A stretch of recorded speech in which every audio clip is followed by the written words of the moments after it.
حضور کا امتی، ساری زندگی اس کا شکریہ ادا کرتا رہوں تو کہ شکر ادا نہیں۔ ہم حضور کے امتی، نبی انتظار کرتے رہے، نبی منتظر رہے۔ حضرت خلیل اللہ کی بارگاہ میں پکار رہے ہیں، ربنا وابعث فیہم رسولا، مالک رسول بھیج دے۔ کوئی کہتا ہے لیسا بفظ ولا بغلظ، وہ ترشرو نہیں ہوگا، سخت مزاج نہیں ہوگا، ماتھے پہ شکنے لانے والا نہیں ہوگا، وہ پیار بانٹنے والا ہوگا۔ بس وہ آیا جا رہا ہے۔ حضرت عیسیٰ نے تو نام بھی بتا دیا نا، مبشرم برسول یاتی من بعد اسمہ احمد، لوگوں میں جا رہا ہوں، چلو نام بھی بتا دیتا ہوں، میرے بعد جو آنے والا اس کا نام احمد ہوگا۔ نبی انتظار کرتے رہے، 12 نبیوں نے انتظار کیا حضور کی امت میں ہونے کے لیے، تمنا کی۔ نستورہ راہب انتظار کرتا رہا، بحیرہ راہب انتظار کرتا رہا۔ شب ہجر کی سختیاں کوئی اس سے جا کے پوچھے، تیری راہ تکتے تکتے جسے صبح ہو گئی۔ زندگیاں گزار دی انہوں نے۔ سلمان فارسی کی کہانی سن لو، مجوسی کے بیٹے تھے، حق کی طلب میں نکلے، باپ نے گھر سے نکال دیا، ایک پادری کے پاس جا کے رکے، زندگی بھر اس کی نوکری کی۔ جب اس کا آخری وقت آیا، اس نے کہا میری تدفین کے بعد غموریا چلے جانا، وہاں کا پادری خدا رسیدہ ہے، تجھے اس سے کچھ مل جائے گا۔ کہتے میں وہاں سے غموریا آ گیا، پھر اس پادری کی ساری زندگی خدمت کی۔ جب وہ مرنے لگا تو اس نے کہا کوئی ایسا شخص نہیں ہے جس کے پاس اب میں تجھے بھیجوں، لیکن نبی آخر الزمان کے ظہور کے لمحے آ گئے، تو یہاں سے یثرب چلا جا، وہ اس نبی کی ہجرت گاہ ہوگی، تیری زندگی سنور جائے گی، تو نے بڑی محنت کی ہے، بڑی نوکری کی ہے میری۔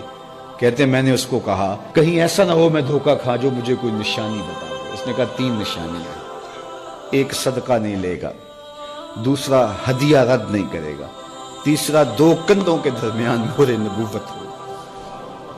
کہتے ہیں میں نے اس کی تدفین کی، یثرب کی جانب جاتے ہوئے ایک قافلے میں شامل ہو گیا، انہوں نے مجھے پکڑ کے اپنا غلام بنا لیا، لیکن میرے پہ مہربانی یہ کی کہ مجھے بیچا جا کے مدینے میں۔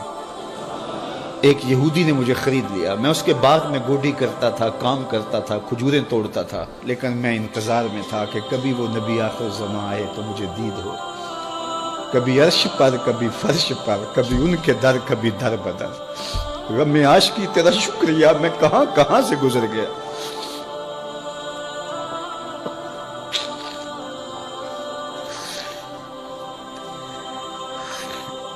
کہتے ہیں ایک دن میں اپنے باغ میں کھجوریں توڑ رہا تھا کہ ہواؤں میں مستی پیدا ہو گئی اور ہر سمت سے طلع البدر علینا کی صدائیں گونجنے لگیں۔ میں سمجھ گیا کہ وہ لمحے آ گئے، میں نے چھلانگ لگا دی اور دوڑ پڑا۔ میرے آقا نے سمجھا شاید غلام بھاگ گیا، اس نے دوڑ کے مجھے پکڑ لیا۔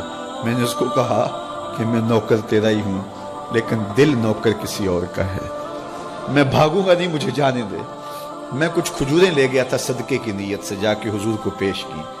آقا کریم نے فرمایا ہم نبی صدقہ نہیں لیتے۔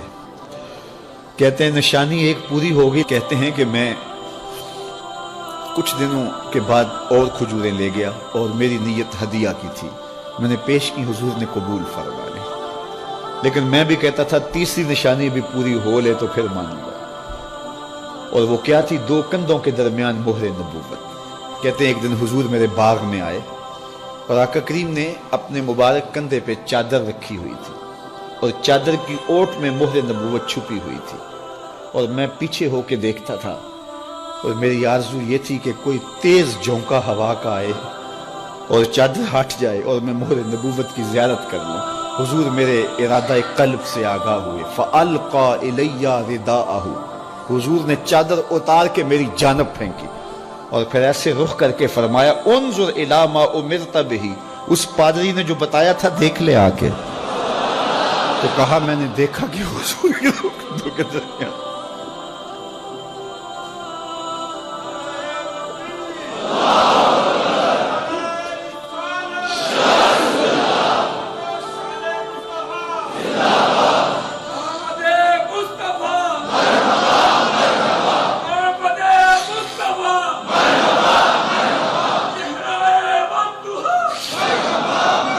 شب ہجر کی سختیاں کوئی اس سے جا کے پوچھے، تیری راہ تکتے تکتے جسے صبح ہو گئی۔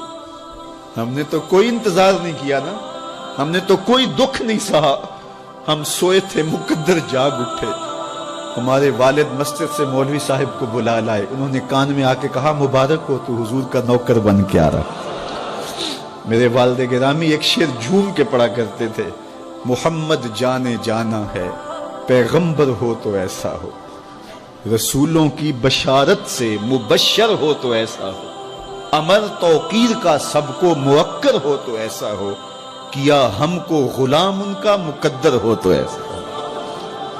میں اپنے مقدر پہ قربان نہ جاؤں، آپ اپنے مقدر پہ نثار نہ جائیں، ہمیں وہ نبی ملا جو نبیوں کا نبی ہے۔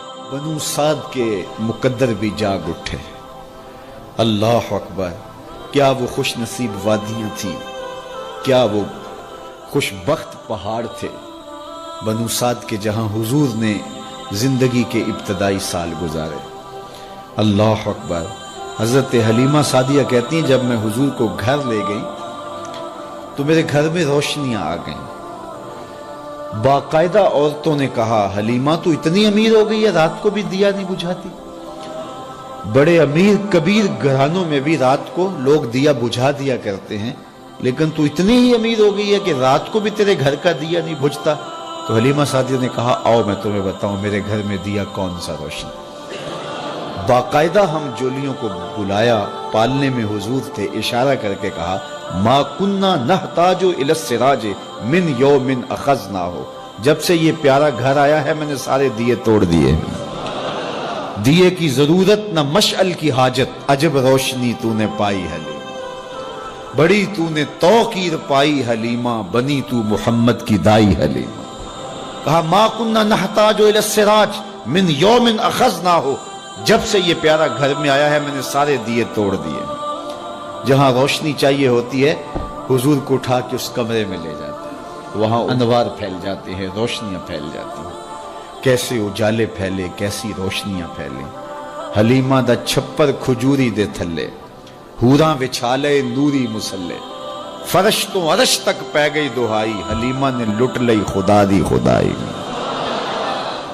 اللہ اکبر۔ وہ سارا دن تو صحراؤں میں گھوم لیتی تھی، اسے جب بھوک لگتی تھی لبوں کو چوم لیتی تھی۔ بخت جاگے حلیمہ سعدیہ کے حضور ان کے گھر آئے، اللہ اکبر، جدھر سے گزرتے گئے نور پھیلتا گیا، انوار پھیلتے گئے۔